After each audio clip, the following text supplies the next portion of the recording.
మీ ప్రశ్నలోనే answer ఉంది. Case వెనక్కి తీసుకొని మనం అరెస్ట్ చేసిన మీరు అంటున్నారు కదా, నేను చెప్పడం ఎందుకు? మరి ప్రశ్న ఆన్సర్ మీరే ఇచ్చారు కదమ్మా, మరి దాని మీద నేను కామెంట్ ఎందుకు?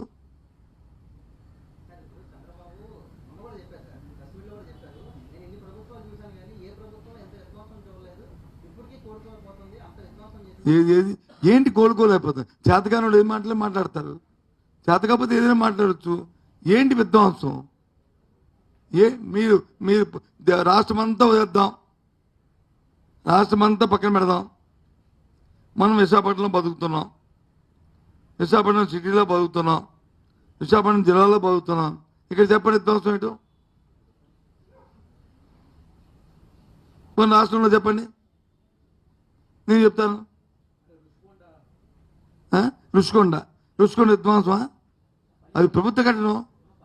ఇప్పుడే పర్యావరణం ఏంటి? అది అక్కడ ఏముండేది మీకు?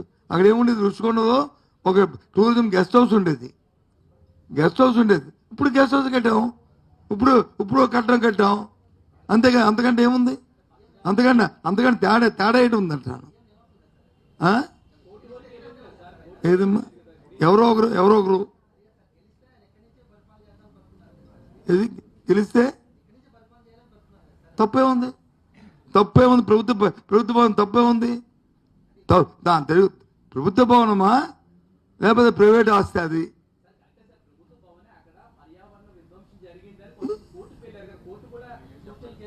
ఎవరు చెప్పారు? కోర్టు చెప్పండి. నాకు తెలియదు. యుద్ధం జరిగింది, చేసిన వాళ్ళని చర్య తీసుకొని చూపెట్టండి. నాకు తెలియదు. ఇగో సింగ్ అంటే ఒట్టని ప్రతి ఓడి వద్దానికి వెళ్తారు. అది కాదు కదా. ఏదమ్మా? ఎవరి మీద? నీ మీద, నా మీద? ఎవరి మీద వేశారు? ఎవరు వేశారు చెప్పు? దేనికి వేశారు? దేశం మొత్తం మీద, రాష్ట్రం మొత్తం మీద జరిగిన కానీ దేనికి వేశారు చెప్పు? నేను రుషికొండ మీద అది ప్రభుత్వ భవనాలు, దాన్ని వినియోగించుకోలేకపోతే ప్రభుత్వం త్వరగా అది అసమ్మతత, అది ప్రభుత్వ అసమ్మతత. అక్కడ ఏదైనా కట్టడాల్లో ఏవైనా సరే అవినీతి జరిగితే చర్య తీసుకోండి, అభ్యంతరం లేదు. ఇది ఇవాళ నేను చెప్పిన మాట కాదు, అధికారం ఉన్నప్పుడు కూడా చెప్తున్న మాట. గత 2 సంవత్సరాలుగా పదేగా మీరు అడుగుతున్నప్పుడు నేను చెప్తున్న మాట. క్యాబినెట్లో అప్పుడున్న ప్రభుత్వంలో ఒక క్యాబినెట్ మంత్రిగా అదే కొనసాగిస్తూ ఇప్పుడు కూడా అదే చెప్తున్నా. ఎలా చూస్తా చెప్పు? ఇప్పుడు ఎలాగైపోయిందంటే రాజకీయ పార్టీలాగే మీ తాలూకా ఛానల్స్ కూడా తయారైపోయాయి. రాజకీయ పార్టీకి ఎలాగే తుప్పీలు ఉంటాయో ఒక భాష, అలాగే ఏబిఎన్ కోటి ఉంటుంది, అలాగే ఈనాడు కోటి ఉంటుంది, సాక్షి కోటి ఉంటుంది. ఏంటి మీ తాలూకా అభిప్రాయాలు మీకు ఉంటాయి. ఏదేమైనా సరే అరెస్ట్ అనేది దాన్ని తీవ్రంగా ఖండించవలసిన అవసరం ఏంటి? ఒక పార్టీ ఆఫీస్ మీద వచ్చి ఆ అమ్మాయి చెప్పింది, ఆ సోదరు చెప్పింది, ఆ కేసు లేనప్పుడు ఇంకేడుస్తారని. మరి ఇంకా అయిపోయిందేమంటే ఎవరిని?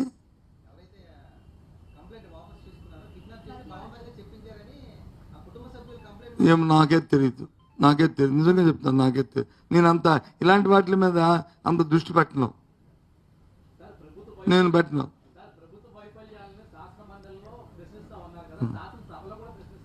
అది శాసనసభలో నేను అడిగొచ్చి మళ్ళీ సమాధానం చెప్తాను.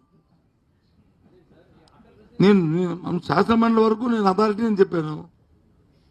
శాసనసభ అథారిటీని అడిగి వచ్చి చెప్తాను. తప్పే ఉంది? నాకు తెలియని విషయాన్ని నేను తెలుసుకొని చెప్తాను. తప్పు కాదు కదా, తెలుసుకొని చెప్తాను, డెఫినెట్గా చెప్తాను.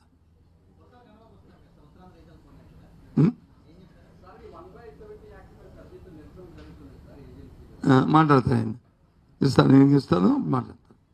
రేబాబు గారు దానికి అథారిటీ, రేబాబు గారు మాట్లాడతారు.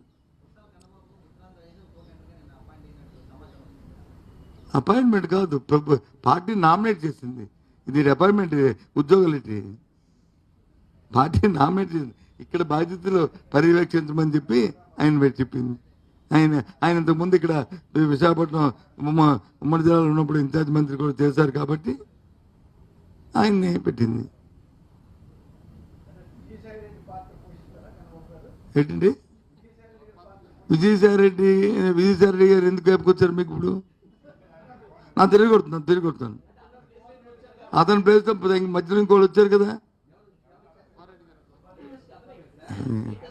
కాదండి, అంతకుముందు ఆయన తర్వాత ఇంకోరు వచ్చారు కదా, ఈయన వచ్చారు కదా, ఈయన తర్వాత ఈయన వచ్చారు, అంతే కదా. మరి ఆ పాత్ర అంటే ఏది? పార్టీ పాత్ర.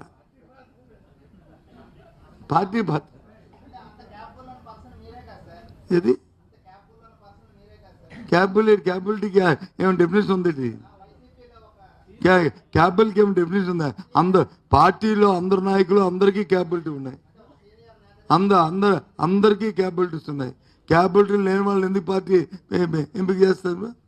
వాళ్ళు ఏదో ప్రత్యేకత ఉండబట్టి మొగోడికో మా మనిషికో బాధ్యత తప్పు చెప్తారు, అందులో ఈయనగా బాధ్యత తప్పు చెప్పారు. తప్పేముంది? అందరికి సుపరిచితుడు, మంచివాడు, సౌమ్యుడు, అందరితో కలిసికట్టుగా పార్టీ ముందు తీసుకెళ్తాడని ఆశిస్తున్నాను. అతని హయాంలో పూర్వవైపు రావాలని 19 ఉండాలని కూడా కోరుకుంటున్నాను. ఇంకేంటి, అంతేనా? ఏదండి, దేనికి ఇస్తారు చెప్పాను నేను? కాదు సార్, నేను చెప్పాను కదండి, వచ్చే విద్యా సంవత్సరం అకాడమిక్ ఇయర్ నుంచి ఇస్తానంటున్నారు. ఇస్తారో తెలియదు, చూద్దాం. అది అంటే ఓ సంవత్సరం ఉనికి అయిపోయింది, ఓ సంవత్సరం పోయింది కదా. మేము ఇచ్చిన దానికి తేడా ఉంది. అప్పుడు మేము ఇచ్చినప్పుడు కొత్తగా ఈ స్కీమ్ని ఇంట్రడ్యూస్ చేశాం. పెన్షన్ ఎందుకు 3,000 4,000 ఇచ్చారు? కారణం ఏంటి? ఆన్గోయింగ్ ప్రోగ్రామ్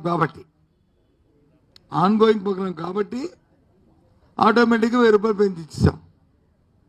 అంతకుముందు 1,000 రూపాయలు అనేది రోజు దాన్ని వచ్చి పెంచుకొచ్చాం 2,000. దాని నుంచి అక్కడ నుంచి 250 పెంచుకొచ్చాం. అది మా తాను ప్రామిస్. నీకు అర్థమైందా? ఇప్పుడు ఏది ఆన్గోయింగ్ ప్రోగ్రామ్కి మళ్ళీ దాన్ని ఆపడం ఎందుకు? ఇప్పుడు ఇది రైతు భరోసా ఉంది, గవర్నమెంట్ ఆఫ్ ఇండియా ఇచ్చిన 10,000 పోయింది కదా, నష్టపోయింది కదా. ఇప్పుడు రైతులకి ఇవ్వలేదు కదా ఈ సంవత్సరం. పోనీ మనం స్టేట్ గవర్నమెంట్ ఇచ్చింది ఇచ్చారు, పోతే పోయారు, పోనీ అదే ఇవ్వచ్చు కదా. అది నష్టపోయాం కదా. అది నా ప్రశ్న. అది ఆన్గోయింగ్ ప్రోగ్రామ్ కదా. పోనీ ఏదో అమ్మమ్మ 14 లక్షలు 10 లక్షలు లేదని తెలిపింది కదా. 6,70,000 కోట్లని నాకు తెలిపింది కదా. అది కాదనుకుంటే 1,50,000 కోట్లు 1,10,000 కోట్లు అప్పు చేశారు కదా. ఈనాడు అది వాస్తవం కదా, అందులో ఏమి తేడలేదు కదా, మరి అది ఇవ్వచ్చు కదా.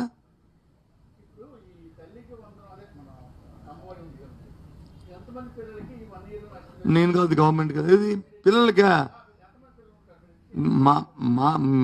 మేము అప్పుడు ఒక విద్యార్థికి ఇస్తే 40 లక్షలు వచ్చేది ప్లస్ 1 2. అప్పుడు అది తల్లికి ఇచ్చే